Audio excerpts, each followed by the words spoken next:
Everyone laughed when a wealthy family kicked out their pregnant maid and gave her an old rusty van instead of her salary. No one suspected that it was there that a secret was hidden that would turn her life upside down and make her enemies bitterly regret their actions.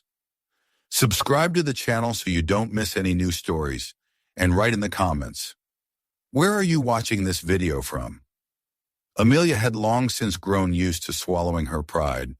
The world had not been kind to her, and she had learned early that tears brought no food, and dignity could not pay the rent. She was 30, though the weight of years of hard work made her feel older, and the swelling curve of her belly marked her as someone carrying new life while still burdened with the demands of the present. 10 years earlier, she had given birth to her son Jason, alone, after the man who had promised to stand beside her had disappeared the moment responsibility grew heavy.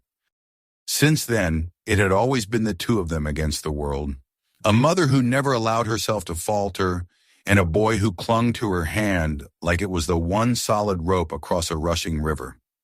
She had found work where she could, cleaning houses, washing clothes, sometimes sleeping too little, sometimes skipping meals. When the chance came to work full-time in the grand estate of the Rutherford family, she thought she had been offered a kind of safety. They were white, wealthy, and accustomed to treating those beneath them like shadows in their hallways. Still, she convinced herself it was better than the uncertainty of day-to-day labor. She would have regular hours, regular pay, and the possibility of saving enough to give Jason the life she once dreamed for herself. The estate itself was intimidating, a mansion with gleaming windows, polished floors, and chandeliers like frozen waterfalls. But Amelia moved through it quietly, unseen, scrubbing tiles, carrying trays, arranging flowers, polishing silver, making herself indispensable while keeping her voice soft and her eyes lowered. For months, she endured their patronizing glances, the sharp comments that reminded her of her place, the whispered laughter that floated behind her back during parties. When her belly began to show, she caught the looks exchanged by Mrs. Rutherford's circle of friends, eyes narrowing with disgust at the sight of a pregnant maid, as if motherhood were a stain unfit for their perfect gatherings. She bore it all, her hands raw from soap, her body aching from long hours, telling herself over and over that the day of her pay would make it worthwhile. Jason needed shoes, her unborn child needed vitamins, and she needed to keep a roof over their heads. She counted the days until she could finally hold the envelope that meant security, if only for a little while. The morning of reckoning came on a day when the house buzzed with its usual false grandeur. Amelia had just finished scrubbing the marble steps leading to the dining room when she was summoned. Her apron was damp, her hands rough with cleaning products, and she tried to smooth her hair as she entered the great hall.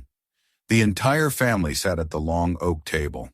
Mr. Rutherford in his dark suit, Mrs. Rutherford with her jeweled fingers resting lazily on her glass, their daughter Serena with her perfect curls and mocking smile, and their son Richard, who looked like a younger version of his father, already inheriting the arrogance that flowed through the family like blood. Amelia's pulse quickened as she stepped forward. It was payday, the moment she had been waiting for with desperate anticipation. Instead of envelopes of wages, a strange silence hung in the air. Mrs. Rutherford looked at her as if she were a peculiar insect.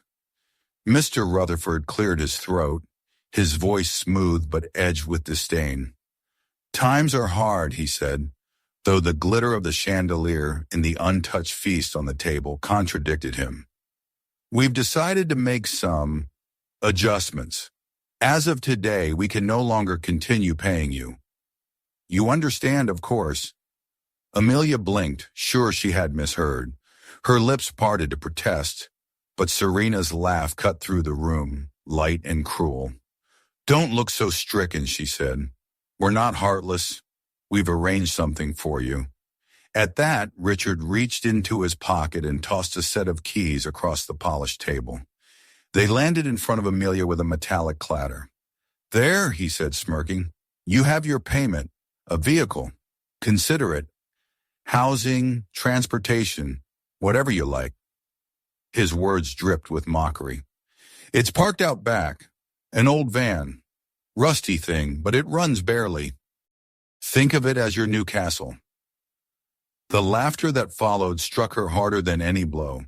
She stared down at the keys, her breath shallow, her hands trembling against her apron. "This isn't right," she whispered, though she knew her words would vanish unheard in this house. Mr. Rutherford leaned forward, his face hard. "You should be grateful. Most people in your position would be left with nothing. We're generous enough to give you something. Be wise, Amelia. Take what's offered and don't make trouble. Trouble will only end badly for someone in your condition." Her gaze drifted to her belly, to the life moving inside her. She thought of Jason waiting outside, innocent eyes still filled with belief that the world could be kind. To argue here in this room was to feed the cruelty of people who wanted her broken. She bent her head, scooped up the keys, and turned before they could see the moisture building in her eyes. Behind her their laughter echoed, each note slicing deeper, following her down the hallway, out of the heavy front doors, and into the gray drizzle that had begun to fall. Outside the iron gates, Jason was waiting. He held the small bag of her belongings clumsily packed by the servants, his thin shoulders hunched under the weight. "Mama?" he asked, eyes wide. "Are we going home now?" Amelia could not bring herself to answer. She took his hand, curling her fingers around his, and together they walked around the mansion, across the gravel drive, to where a rusted shape hunched beneath a sagging tree. The van looked like it had been abandoned decades ago, its paint blistered, its windows fogged with grime, one of the doors hanging crookedly. She touched the cold metal, and flakes of rust crumbled beneath her palm like dust. The first night inside was an ordeal she would never forget. The seats were cracked and torn, the air heavy with mildew and oil. Rain tapped on the roof, dripping through holes that stained the floor in spreading patches. Jason curled into her side, shivering despite the blanket she wrapped around him. Amelia sat stiffly, one hand on her son's shoulder, the other resting on her belly, feeling the kicks of the child who had not yet entered this world, but was already sharing in its hardships. Her own body ached from exhaustion, but her mind spun with fear. How could she feed them? How could she keep them warm? Where would they go when the cold grew sharper? The bitterness of the day weighed on her chest like an iron chain. Through the cracked glass, she could see the glow of the mansion's windows in the distance. Laughter drifted faintly, muffled but undeniable. A reminder that inside those walls her labor had been dismissed with a cruel joke. She pressed her lips to Jason's hair, breathing in the scent of rain and childhood, and whispered promises she was not sure she could keep. But deep inside, beneath the layers of despair, a flicker of something stubborn still glowed. They had wanted to humiliate her, to break her into nothing, to reduce her worth to a heap of rusted metal. Yet as she sat there in the dripping silence, she felt the faint stir of a thought she could not name. If this broken van was all the world gave her, then somehow she would find a way to make it enough. The rain had not stopped by morning. It fell in a thin mist that clung to Amelia's hair and soaked through the frayed edges of Jason's jacket as they stepped out of the van to stretch their legs. The ground beneath them was soft with mud, and the van itself looked even more pitiful in the gray light of dawn than it had the night before. Its rusted sides streaked with water like tears, the sagging bumper hanging lower as if in surrender. Amelia stared at it for a long moment, feeling the cold creep into her bones, then looked down at her son.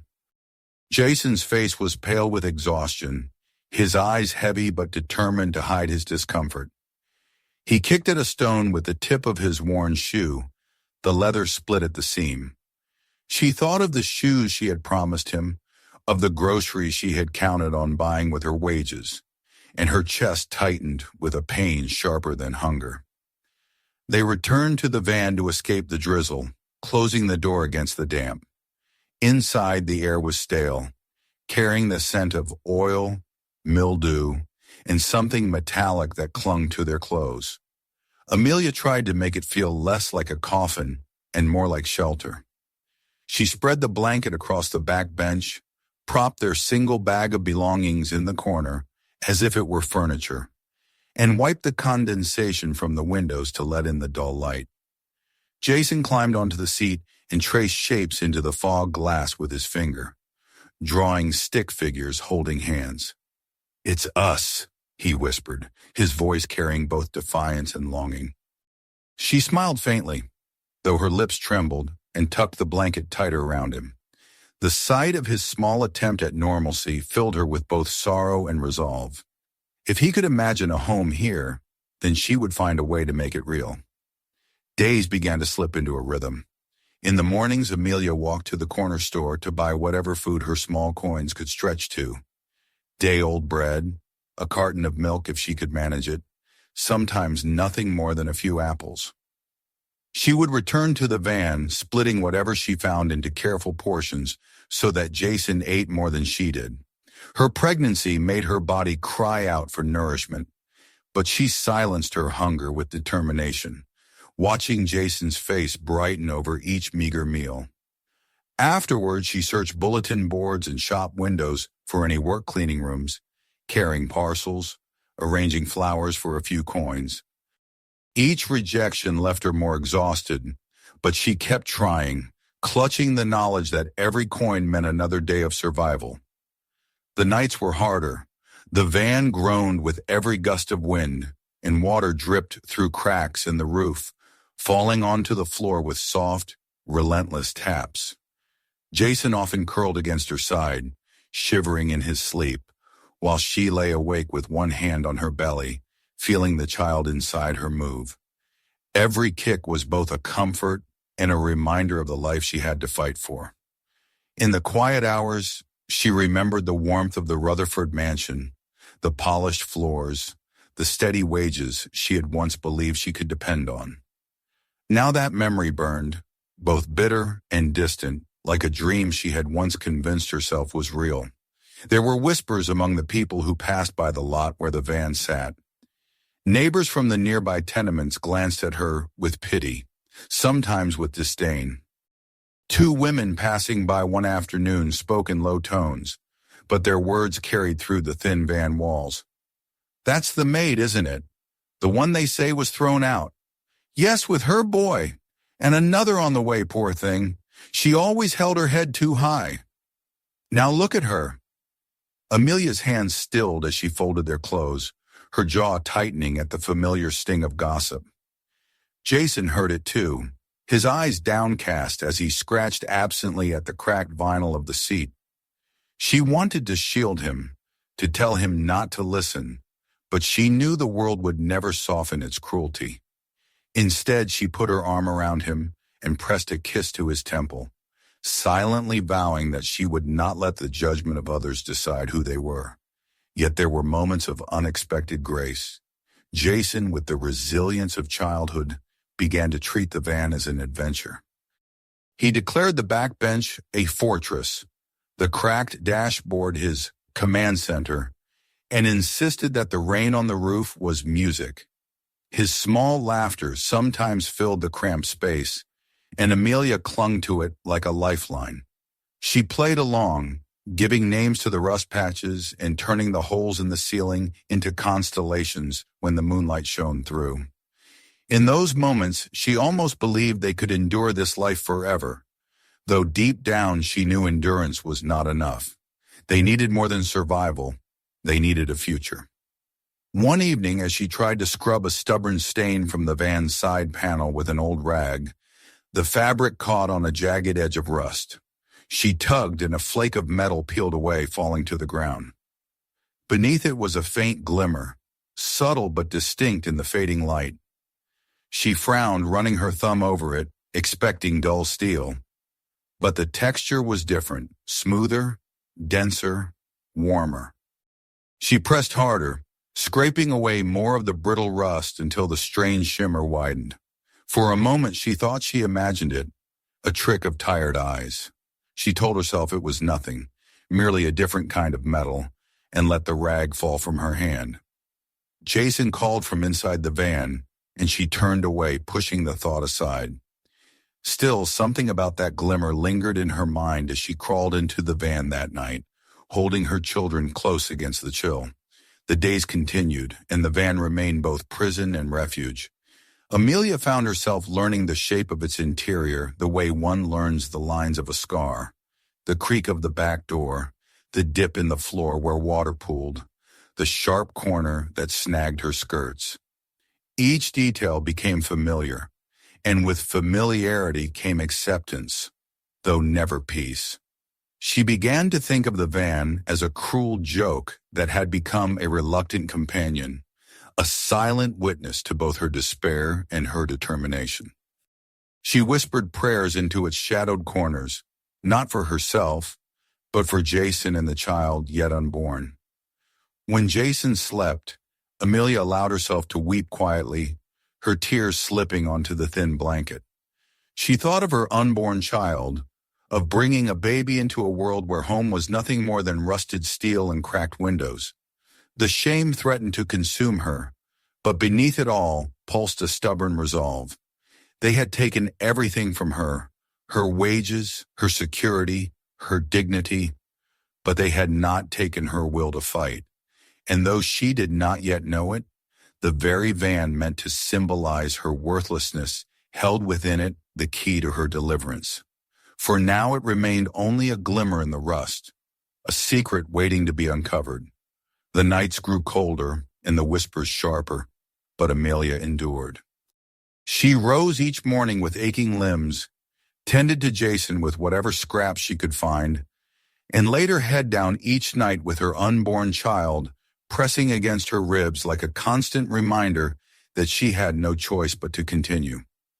And though she told herself it was only survival, something deeper stirred within her, a quiet promise that this life, this van, this humiliation would not be the end of her story. The glimmer she had seen in the rust stayed in Amelia's thoughts for days afterward, a persistent echo at the edge of her mind. She tried to dismiss it as the trick of fading light, the desperation of a woman too tired to trust her senses. Yet each time she passed the spot, her fingers itched to touch it again, to scrape away just a little more. Jason had not noticed, too busy sketching with a stub of pencil on scraps of paper, his imagination stronger than the bleak reality that surrounded them.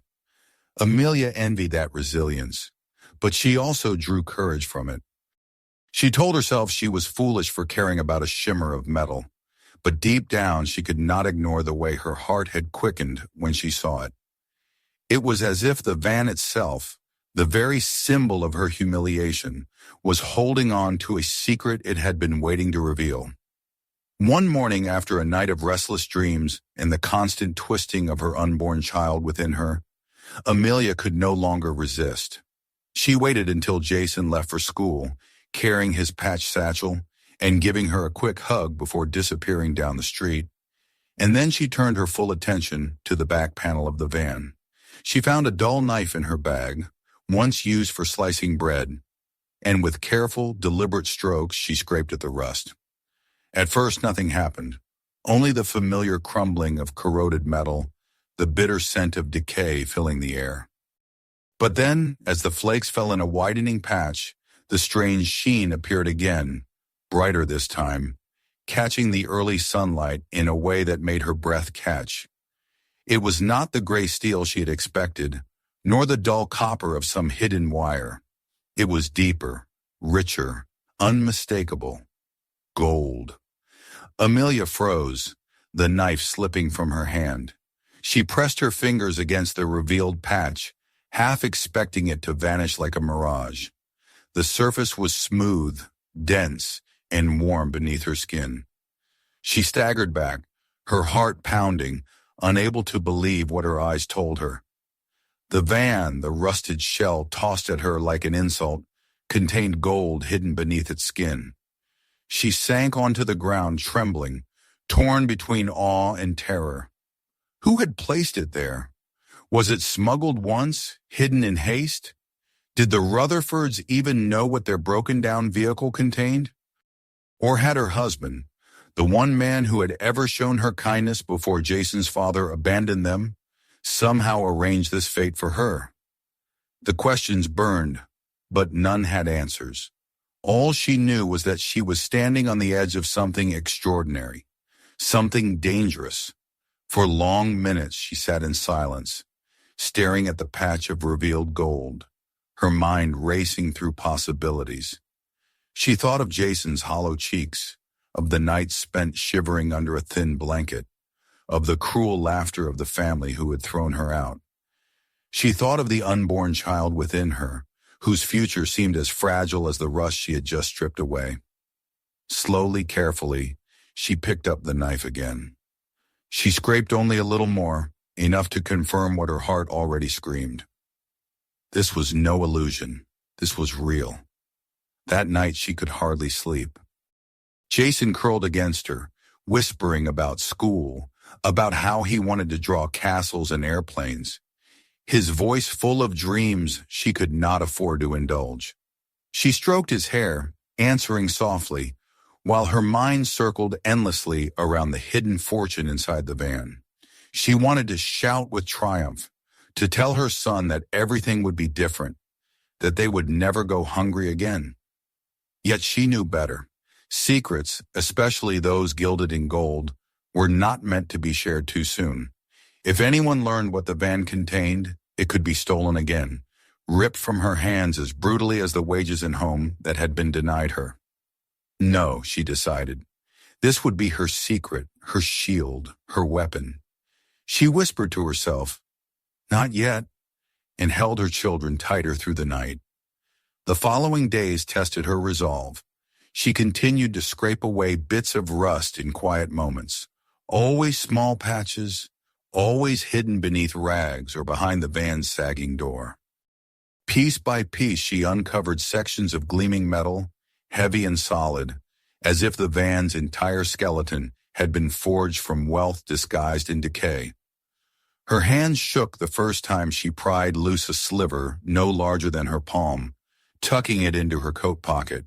She carried it across town to a jeweler whose sign was faded and whose eyes were shrewd but discreet.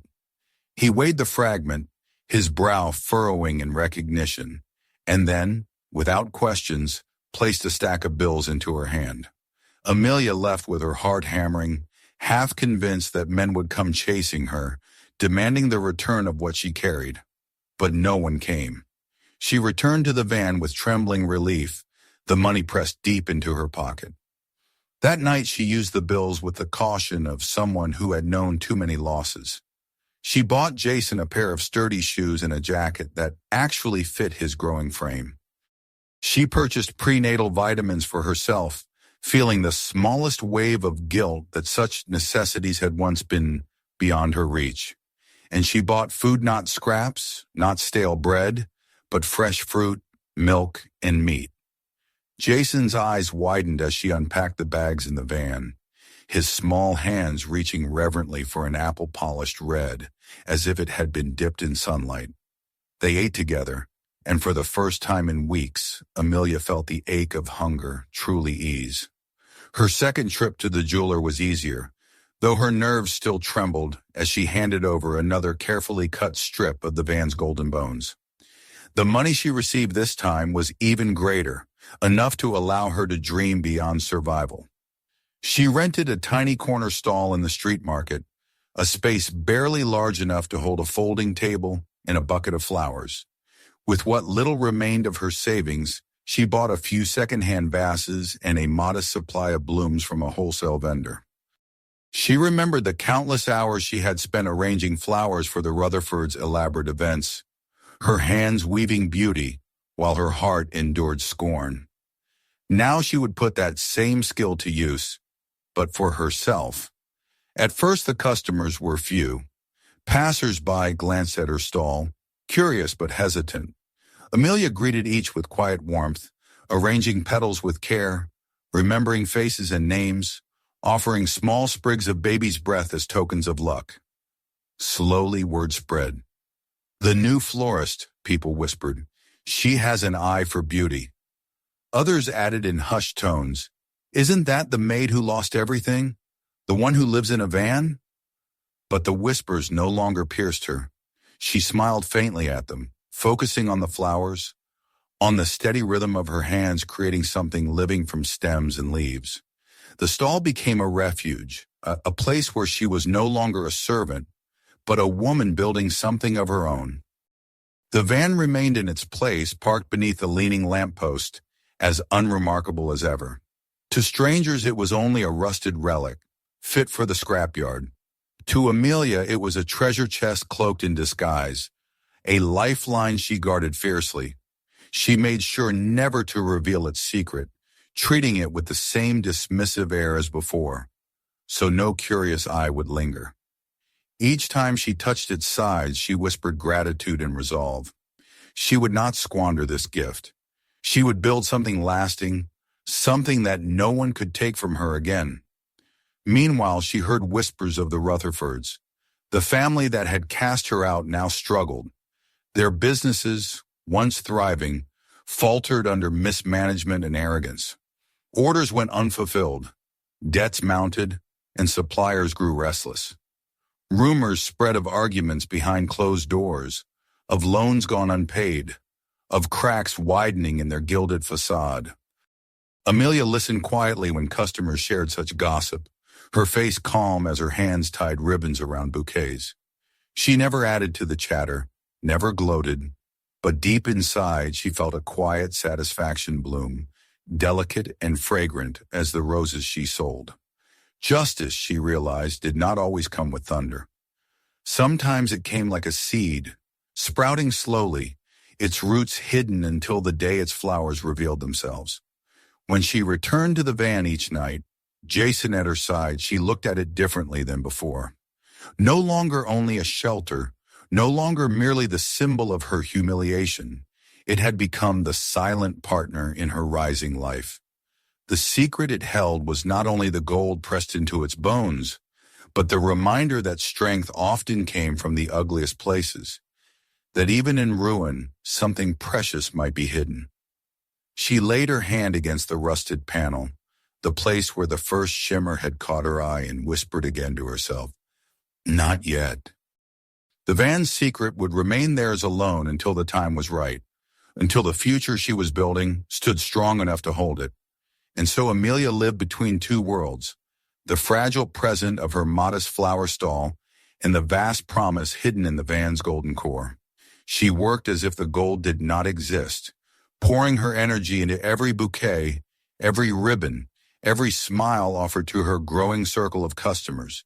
Yet every night, when the stall was closed and the lamppost cast its crooked shadow across the van, she remembered the truth. Her life, once reduced to rust and mockery, was on the cusp of transformation. And though she could not yet see its full shape, she knew with absolute certainty that the secret of the van would change everything. The flower stall became the first seed of Amelia's new life. It stood at the corner of a narrow street, its awning faded and its buckets mismatched, but to her it was a kingdom. Each morning she arrived before the sun, setting up vases filled with roses, daisies, and lilies bought from the wholesale market. Her hands moved with a confidence she had not known in years, remembering how many times she had arranged centerpieces for the Rutherfords' elaborate dinners. But this time it was different. This time the flowers were hers, the ribbons tied with her own determination, the coins handed to her in exchange for her skill and care. Jason often sat beside her, scribbling in his notebook, drawing the faces of customers or little sketches of the flowers she sold. He was proud of her, and his pride gave her strength when her body grew weary from the weight of her pregnancy. At first, the stall attracted only passing glances. People were curious but hesitant, unsure if the new florist would last more than a week. Amelia greeted each visitor with warmth, remembering their names, asking about their families, slipping a sprig of baby's breath into their purchases as a gift. Slowly, the hesitation faded. Word of mouth spread through the neighborhood, and soon the stall began to gather regulars. An old man buying roses for his late wife's grave, a young couple choosing daisies for their kitchen table, a teacher purchasing lilies for her classroom. Each transaction was small, yet each felt like a stone laid in the foundation of something stronger than survival. The money she earned was modest, but she treated it with reverence, spending only on what was necessary and saving the rest. She never forgot the secret of the van, never forgot the gold hidden beneath its shell, but she behaved as if it did not exist. To everyone else, she was only a hard-working woman with a knack for beauty, building her life from scraps. In truth, she was building a fortress on two fronts: the visible stall that gave her dignity and purpose, and the invisible wealth that gave her protection should the worst return. Jason thrived in this new routine. His shoes no longer pinched his feet, his jacket kept him warm through the autumn winds, and his lunches, though simple, were nourishing. His teachers began to notice a difference in him. Where once he had sat in class with lowered eyes, embarrassed by his poverty, he now raised his hand with cautious confidence. Amelia saw the change and felt her heart swell with pride. Her sacrifices had not been in vain. Every hour at the stall, every moment of aching feet and sore back, every ounce of exhaustion was worth it when she saw the light return to her son's eyes. The van remained their home, though Amelia dreamed of more. Each night, after locking up the stall and walking back beneath the leaning lamppost, she slid the door open and stepped inside. It was still cramped and musty, but she had worked tirelessly to make it livable. She patched the holes in the roof with scraps of metal, laid cardboard against the floor to stop the cold from seeping through, and lined the benches with blankets donated by sympathetic neighbors who pretended not to see her prideful refusal of pity. Jason had decorated the walls with his drawings, taping them up until the rust was hidden behind bright sketches of flowers, birds, and houses with wide windows. To Amelia, those pictures were not just decorations, but promises of what might one day come true. As the weeks turned into months, her belly grew heavier and the stall grew busier. Customers spoke of her talent, of the way her flowers seemed to carry meaning beyond their petals. Some said her roses stayed fresh longer, others that her arrangements carried a kind of luck. She did not correct them. She simply worked harder, pouring her love into each bouquet, as if the flowers themselves bore witness to her determination to rise from ruin. Meanwhile, whispers of the Rutherford family's decline reached her ears with increasing frequency. Their businesses, once sprawling and untouchable, were collapsing under their mismanagement. Orders went unfulfilled, creditors pressed at their doors, and suppliers turned elsewhere. The arrogance that had sustained them for years had become their downfall. Amelia listened without gloating, without even a flicker of open satisfaction. She arranged her lilies, tied her ribbons, and let the scent of eucalyptus mask her quiet triumph. She knew the collapse of the family who had once humiliated her was not her doing, but she could not deny the sense of justice in watching their empire crumble under the weight of their own greed. One evening, as she packed up the stall, she overheard two passers-by speaking in hushed tones. "Did you hear? The Rutherfords can't pay their debts. The creditors are circling." The other shook her head. "Figures. They never worked a day in their lives. Everything they touched, someone else built." Amelia felt a faint smile tug at her lips as she slid the last bouquet into its wrapping. She had built her little business with her own hands, every coin earned through her labor, not stolen or inherited. That difference, she realized, was what gave her strength. The stall soon grew into more. With careful saving and a discreet sale of another golden sliver from the van, she was able to rent a small corner shop. It was no grand establishment, just a narrow room with peeling paint and a single window that let in the morning sun. Yet when she set her flowers on display, the space transformed. She painted a sign above the door, Issa and Rose, named for Jason and for the daughter she carried within her.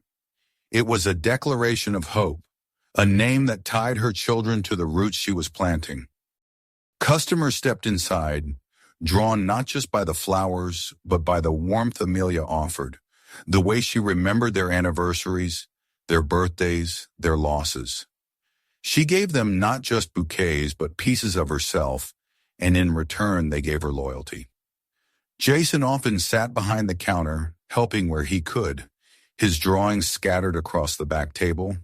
He greeted customers with a shy smile, proud to be part of his mother's work. Amelia knew he carried the memory of the night they had been cast out, of the rusted van that had become their home, and she hoped that each day in the shop helped replace that pain with something brighter. The baby inside her grew restless, kicking with increasing strength, as if impatient to join the life that was unfolding around them.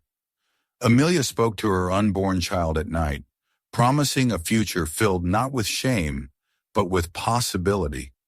The van never left its place. To strangers it was still a relic, sagging and rusted, fit only for scrap. To Amelia it remained sacred, a reminder of where she had come from, and a secret reservoir of wealth that had given her the chance to rise. She never let anyone suspect its true nature, treating it with the same disregard as before, as if it were only a place to rest her head. But in quiet moments she laid her hand on its side and whispered her gratitude. It was the van, once given as a cruel joke, that had given her the power to begin again. In time, her shop grew, not just in size but in spirit. She began to hire other women, those who had been abandoned, those who had been cast aside as she had. She taught them how to arrange flowers, how to treat each customer with dignity, how to hold their heads high even when the world wanted them to bow. Together they created a sanctuary, a place where work was not humiliation, but pride. Amelia saw in their faces the same determination she carried, and she knew she was building more than a business. She was building a community. The world beyond her shop doors continued to shift. The Rutherfords' downfall was no longer rumor, but fact. Bankruptcy filings appeared in newspapers, creditors seized properties, and the mansion that had once towered over her life stood empty and hollow. Amelia read the headlines with steady eyes, feeling no need to celebrate. Their collapse was simply the balance of the world correcting itself. Her own triumph lay not in their ruin, but in the life she had built, flower by flower, coin by coin. Each evening, as the sun dipped low and cast golden light across her shop, Amelia stood at the counter, her son beside her and her unborn child stirring within her. She thought of the nights in the van when hunger gnawed and despair threatened to drown her, and she felt a fierce surge of gratitude. She had risen from the ruins, not because fate had been kind, but because she had refused to surrender. The van, the shop, her children, these were her victories, carved from the very stones others had thrown to break her. And though the van still rusted quietly under the leaning lamppost, Amelia knew its secret had already transformed her life. What had once been given as an insult had become her salvation. What had once been meant to degrade her had instead given her freedom. The world had taken everything from her, yet from that nothing she had built a future. And now as she arranged one last bouquet in the soft light of evening, she understood that her rise was only beginning. The shop had grown into something more than Amelia ever dared to imagine during those first desperate nights in the van. Issa and Rose, with its green awning and golden script across the window, had become a beacon of warmth in the neighborhood. Customers came not only for the flowers, but for the way Amelia remembered their names, for the way she spoke to them as though their joys and sorrows mattered. Inside, the air was thick with the scent of lilies and roses, with eucalyptus hanging in fragrant bundles, with carnations in pale pinks and fiery reds. It was a place of color and life, and Amelia carried herself through it with a dignity that had been carved from hardship. Jason often helped behind the counter, taller now, with pride in his eyes that made Amelia's chest ache with gratitude. The baby had been born in the small hours of a cold morning, and the little girl, with her tiny fists and strong cry, lay most often in a basket beside the register, wrapped in soft blankets. She was a child of resilience, born into a world that once seemed too cruel, but now pulsed with possibility. News of the Rutherford family's complete downfall had by then spread beyond whispers. Their businesses were gone, dissolved into debt and mismanagement, their grand estate sold to pay creditors. What had once seemed unshakable had collapsed in less than a year, leaving them exposed and humiliated. Amelia had not sought this knowledge, but it came to her in the voices of her customers, in the murmurs of those who liked to gossip while choosing their flowers. Each time she heard it, she continued her work silently, her face calm, her hands steady as they arranged stems with practiced care. The justice of it was undeniable, yet she took no outward joy. The ruin of her oppressors was not the crown she wore, it was the life she had built in spite of them. Still, fate had a way of circling back, and the past she thought she had left behind came walking into her shop one afternoon. The bell above the door chimed, and Amelia looked up from the bouquet she was tying for a young bride. For a moment she did not recognize the man who stepped across the threshold. He was thinner than she remembered, his suit hanging loose on his frame, the fine fabric worn at the elbows. His face was drawn, the arrogance gone from his posture. Behind him came Serena, her once perfect hair tied back carelessly, her eyes darting around the shop with restless shame. They paused near the door, uncertain, as though even standing on Amelia's floor was a test of pride. "Naomi," the man began, his voice weaker than she had ever heard it.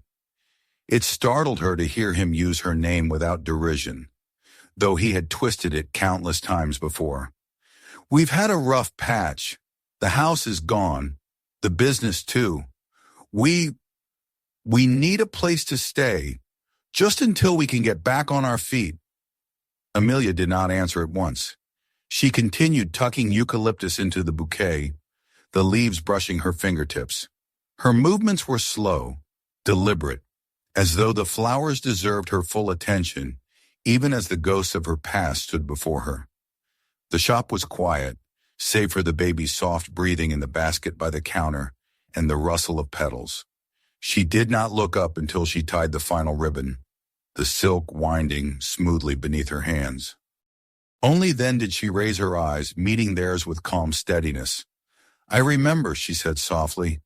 "I remember the day you told me the van was all I deserved, that my children and I deserved nothing good." Her words hung in the air, not spoken with anger, but with the weight of truth. She saw Serena's eyes flick toward the gold-lettered sign above the counter, then toward the golden pen she used for writing receipts. Recognition flickered there, the understanding of just how far Amelia had come. The irony was unspoken but palpable. The very van they had given as a mockery had become the vessel of her freedom, the cradle of her triumph.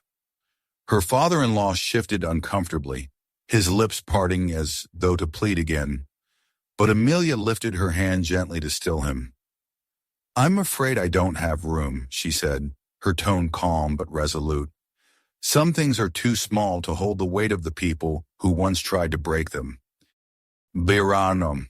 There was no cruelty in her refusal, no satisfaction in their defeat. It was simple truth, spoken from a place of strength they could no longer touch. For a long moment, the silence between them was heavy, broken only by the soft chime of the bell as they turned and left.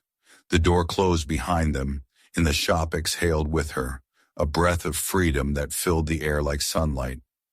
Amelia stood still for a moment, then looked down at the bouquet in her hands. She passed it to the waiting bride, who smiled with gratitude, unaware of the storm that had just passed through the room.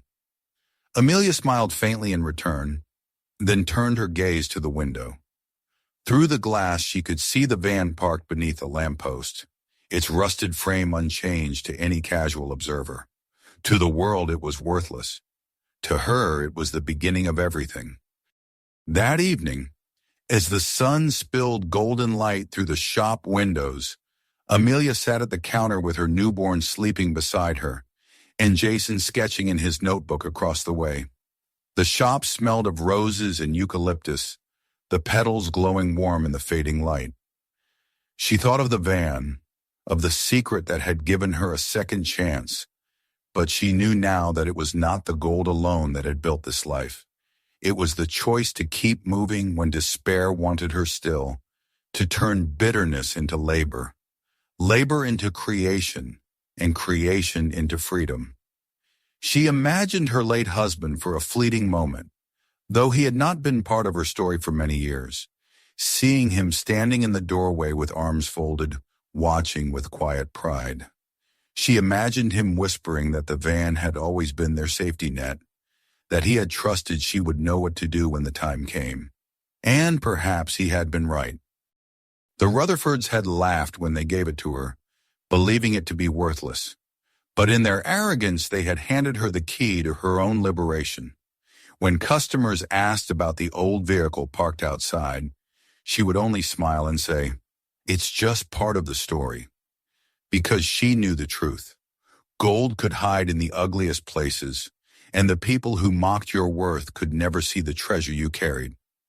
As night fell and the lamps outside flickered on, she gathered her children close, her son's drawings still scattered across the counter, her daughter stirring softly in her sleep. She breathed in the sweet air of her shop, and for the first time in her life, she felt entirely free. It was not revenge that filled her heart, but peace.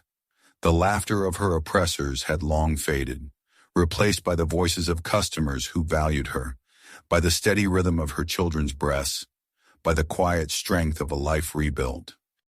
And as she closed the shop for the night, locking the door behind her, Amelia knew that no matter what trials lay ahead, she would never again be powerless. The van had given her more than gold. It had given her the chance to rise, and she had taken it. Don't stop here. Hit that subscribe button so you never miss the next shocking story. Check out the other videos on our channel, each one more unbelievable than the last. And if this one got you thinking, share it with a friend right now.